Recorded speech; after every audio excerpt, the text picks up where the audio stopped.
Hey friends, if you wish to stop host delivery optimization, high network usage on Windows, then please watch this video.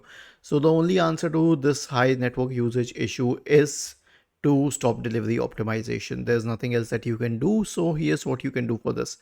Right click on the start button and select settings from the menu. Go to the Windows Update tab on the list on the left hand side, select advanced options and delivery optimization.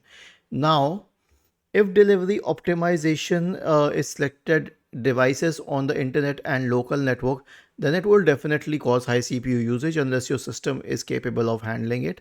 If it is for devices on my local network, it may still cause high CPU usage.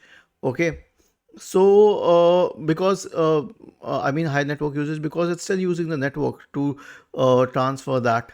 So if your system is not capable of handling that either, if you're using a low-end computer, then simply turn off delivery optimization, and I actually do that.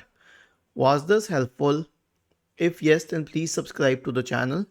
If not, then let us know in the comment section of the video on how we could help you further.